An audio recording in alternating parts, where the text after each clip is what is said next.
Okay, here we go. 3, 2. Did you get the notification it's live too? Yeah. Because my pants just buzzed. 3, 2.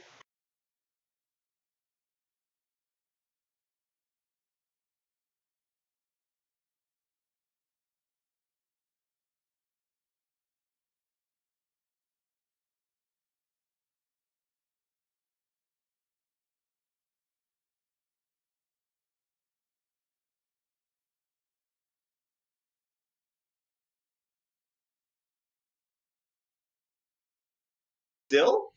Hi, everybody. Welcome to the AfterBuzz with your host, Brandon Coates. Yeah, the camera died on us. Hold on. I got to turn it back on. Oh, is that what's going on? Yeah, it's all good. Oh, we have audio though, right? We have audio. Okay. Well, hi everybody. How are we all doing?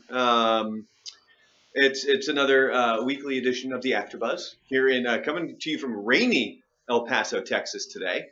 And as I was explaining to Buzz that get out of here.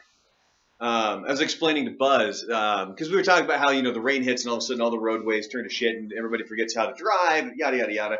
That happens in every city in the United States. You would think that the Northwest people would know how to drive in the rain because apparently it rains all the time there. Nope. There's a good 3-month span there actually in the summertime where it doesn't rain. And then that first rain, and here's what always gets people, because you know what the rain does with the oil on the roads? Right. Brings right to the surface. Snicky. And that's why when it hasn't rained in a long time and all of a sudden it rains, you have to buy yourself that extra time, back the fuck off the person in front of you, because you're not going to be able to stop as quickly as you did before the rain. I know it's shocking, but just throwing that out there for you. But anyway, the one thing I had planned on doing today was kind of looking at both sides of this whole kneeling and anthem protest, because quite frankly, to me, both sides have their points and both sides are wrong. Like, yeah, it's kind of one of those things that everybody shut up. And this is the thing, is that everybody only wants to see it through their own lens. They don't want to acknowledge the other side's issue with it. And there's a lot of things that have gotten forgotten. And one of the things that was brought up that I've heard a lot about is the whole, well, Tim Tebow was run out of the league because he took a knee in prayer. Tim Tebow was not run out of the league because he took a knee in prayer. Tim Tebow was run out of the league because he was a bad quarterback. I mean, that's the bottom line. I mean, shit, Bill Belichick is able to take players who've been awful in other places and turn them into stars. They tried out Tim Tebow. Guess who didn't make the team? Tim Tebow. So don't give me this bullshit about how, oh, well, Tim Tebow got run out of the league for taking a knee. He did not.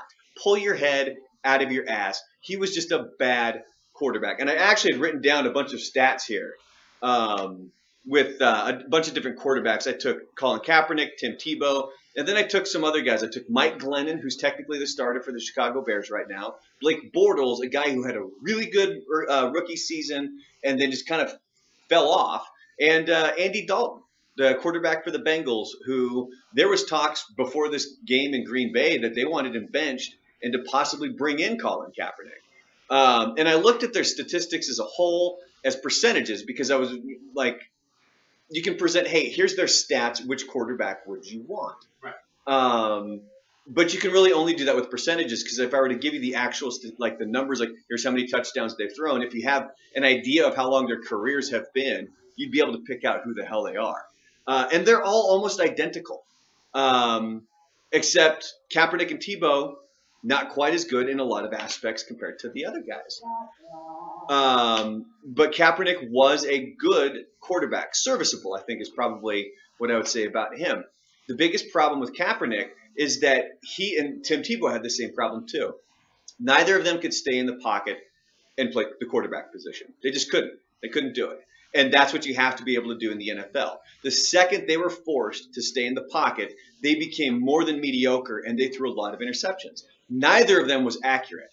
If you ever watched them throw, they were god awful. If it was a tight window that they needed to throw to, they weren't making that throw. That's just they were bad at the position. And everybody wants to complain. Now, here's where I'm going to start to kind of – I was going to go through the numbers, but it bore the shit out of you. It bored me doing this. So the bottom line, and I'll start with this, and in general, when it's come to Donald Trump, I think Buzz does talk about it a little too much. I think that he rehashes things a little bit too much. But in all honesty, when it comes to things like this, and the fact that you can have what happens in Charlottesville, and you can call, there's some fine people there, but then you're willing to go out and say that the NFL should fire these sons of bitches who kneel. No.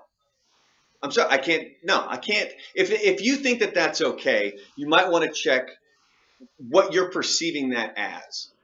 Because to me, that's completely and utterly unacceptable, especially for the president of the goddamn United States. Also, the law, because the president's not supposed to say who should or shouldn't be working unless it's like breaking a strike or something like that. And that, hands down, is your First Amendment rights, your freedom of speech. I got rights. And this is the same guy who has come out and said that he is all for peaceful protests. How more fucking peaceful is it? A guy sitting on his knee. You can't get more peaceful than that. But anyway, that's my only rant on that aspect of it. I just think it's complete horseshit the way he's handled it. And the fact that we've given him this much power, it disgusts the shit out of me. But anyway, now to the two sides of this thing. Because clearly, nobody wants to see it. Like, I got into it with Buzz a little bit here. Because as much as he won't admit it, he does start to take a very liberal route when it comes to a lot of things now. He's technically a Republican because he's registered as a Republican, but he very much looks at the liberal side of things. And the way that this all started out was with Colin Kaepernick, who was protesting inequality, police violence against minorities. That's how it started. Okay? So simple. Yeah. This simple thing, nobody noticed it for like 3 preseason games. He was sitting down. Nobody noticed it. And then it kind of became a thing where more and more people were doing it, and then people started to get upset about it. That's perfectly fine. If you want to be upset about the protest, you have every right to be upset about the protest. If you want to boycott the NFL because they're not disciplining these players for not standing during the anthem, you have every right to do that. But the thing that's getting lost in all of this is your right to do that. That's what's getting lost in this whole big clusterfuck, is that you have the right to do these things. And where Kaepernick, I think, went kind of haywire in what he was doing and what he was talking about, and the message he was trying to make, is when he wears socks that depict police officers as pigs. Congratulations, you just fucked up your point. Seriously, you just fucked up your point. And that's something that the one side will point to. Because it's a childish, shitty move. Like, how fucking dumb are you? If you legitimately want to be taken seriously, why would you do that? Remember that he wore a Fidel Castro t-shirt. That's why when Ryan Tannehill went down with his injury in the preseason, people were like, oh, maybe Colin Kaepernick. That went out the goddamn window because everybody started to remember that t-shirt that he wore way back in the day. So everybody wanted to complain that why aren't these owners firing them? Or the owners should fire them, whatever. Here's the thing. They have the right to protest. The owners have the right to fire them or not fire them. Like, if the owners had stepped up and fired them, so what? That's their right. It's their business. The one thing that can't happen is the president saying these sons of bitches should be fired. That's the one aspect of this that cannot happen. But you have the right to do that. They have the right to protest. The owners have the right to deal with their business the way that they see fit. If they feel that this is an issue that's going to affect their business, they have every right to fire somebody or to get rid of somebody. Now, on the flip side of that coin, when you're talking about Colin Kaepernick not getting a job, this is the one side that is also missed. He opted out of his contract in San Francisco this year. So when everybody was saying, somebody needs to give him a chance, when they had that bullshit protest for Colin Kaepernick, at that point, he hadn't even said, I want to play. He had been brought in by the Seattle Seahawks, but he refused to actually work out for them. With a capital R. So he refuses to work out for them. That, to me, is a guy who doesn't want to actually play because he knows the second he's put on a team and he becomes a backup quarterback, it's no longer a headlining story. It's only a headlining story when he's not on a team. And the thing that gets completely pushed to the side is he used his right to opt out of his contract. So he had a job, but he chose not to play for the San Francisco 49ers. So all this bullshit about how somebody needs to give him a chance. You know, you're not hiring him because he's black. You're not hiring him because you don't like his message. No, he had a job. He did. He chose to get out of it. So don't use that as a fucking point because it's not. He had work. He elected out of the goddamn contract. Probably should have done that. No, and when it comes to this past weekend, here, like Dave says, why do you think would players even protest the national anthem? Is it just for a shock factor? Wouldn't there be a better, non-respectful way to? At first, I don't think it. I don't know if they're really.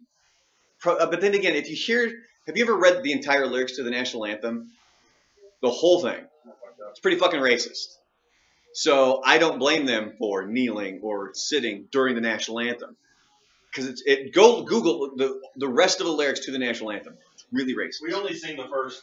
Yeah, we sing a small portion of it that's not so racist, but it's racist, and that's why they chose to do that. This past weekend, I don't think it had so much to do with them protesting the national anthem. It had more to do with them protesting the President of the United States calling a group of them sons of bitches. Because if you listen to sports talk and you listen to a lot of these different players and a lot of these commentators, the one thing that they always reference is the brotherhood of the NFL. You're in this, I mean, you're in an actual union, but you're in this brotherhood, this union of the NFL. So when you have somebody in that position of power who's going to call a group of them sons of bitches, they're all going to take that as an attack on their family. And that's what the NFL did this weekend. So I didn't see it as the NFL is protesting the flag. The NFL is protesting the national anthem.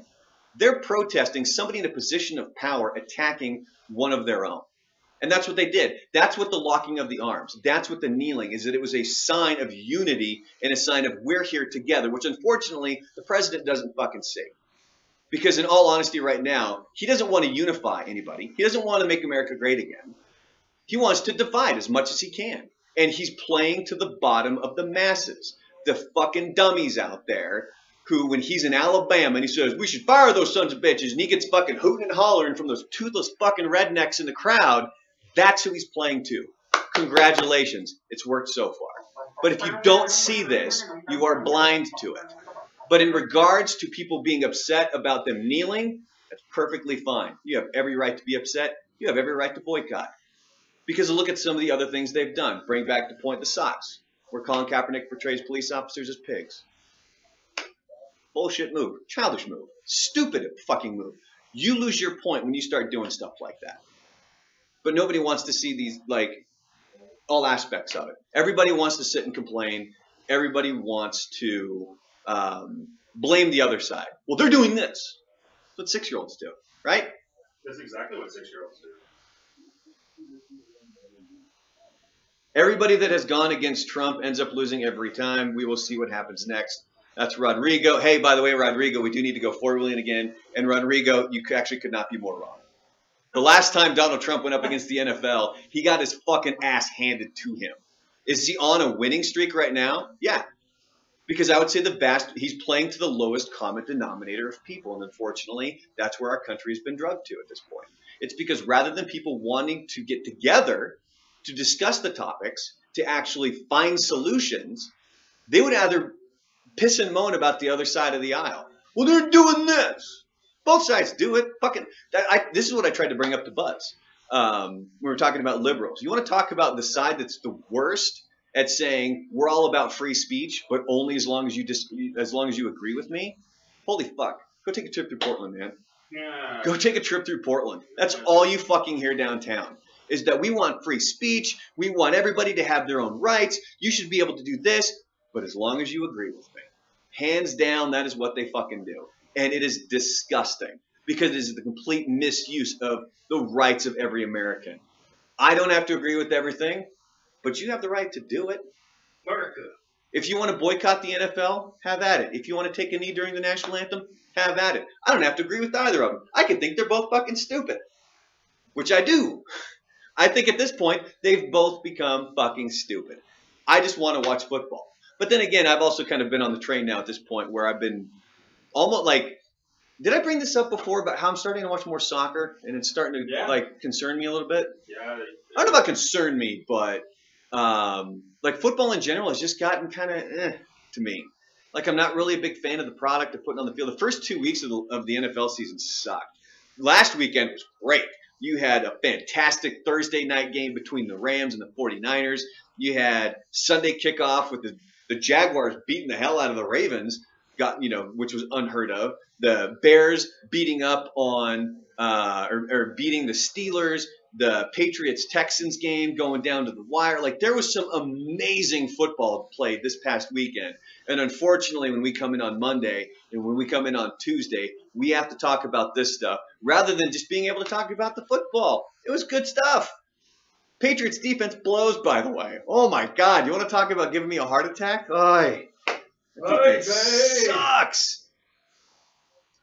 Isaac Mendez says, I can't find anything that says Cap refused to work out for Seattle. It was reported by Dan Patrick when they first went up to Seattle.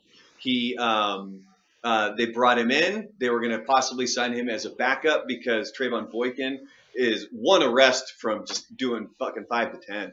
Like, that guy cannot get his shit straight. But he wouldn't work out for the team. So that's where my source is. I heard it on Dan Patrick, who gets his sources from PFT, and he's always been a reliable source. But yeah, so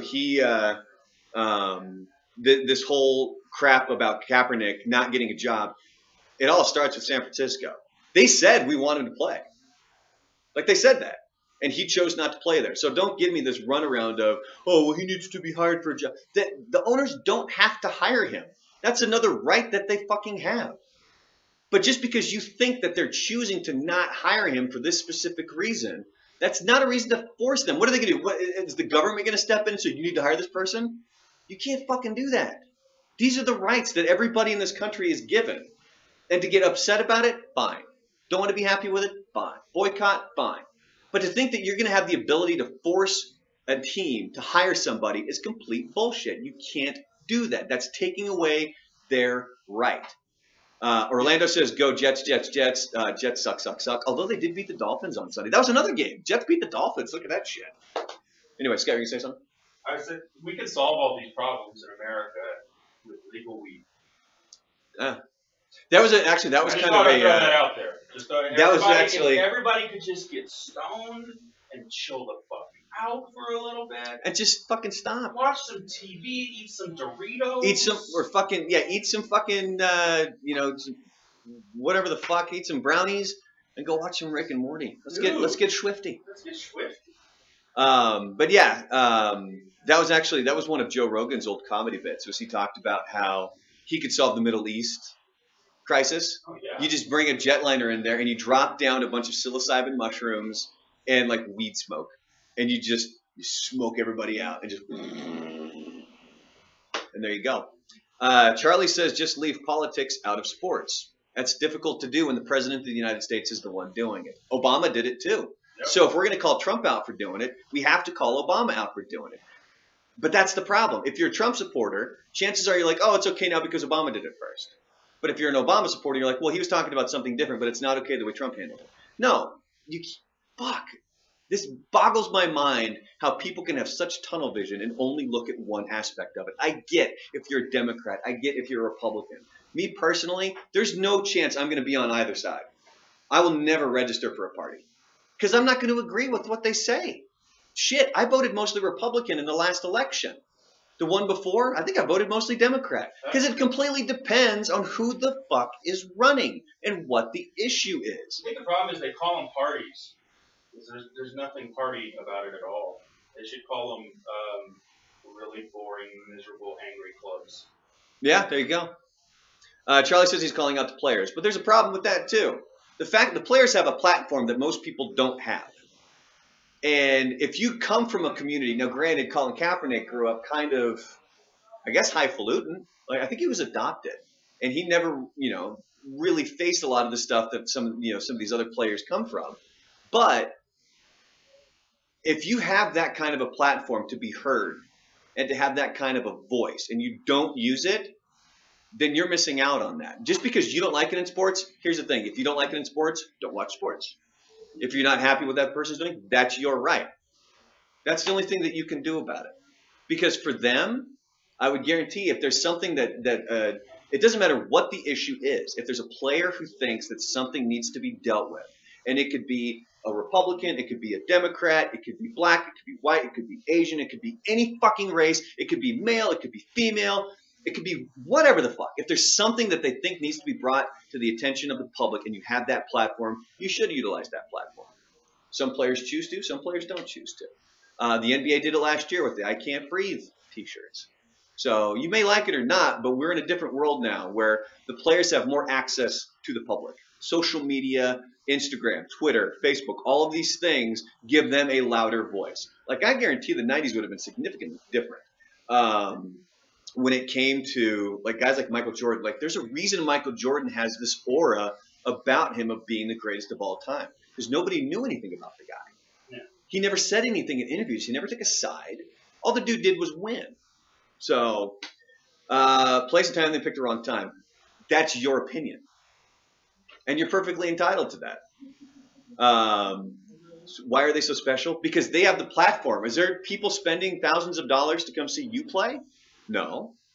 Are there people tuning in, millions of people tuning into television to watch you play? No. But they are for these players. And they're utilizing their platform, the things that their God-given talent has given them access to. They're utilizing that for a message that they feel is important.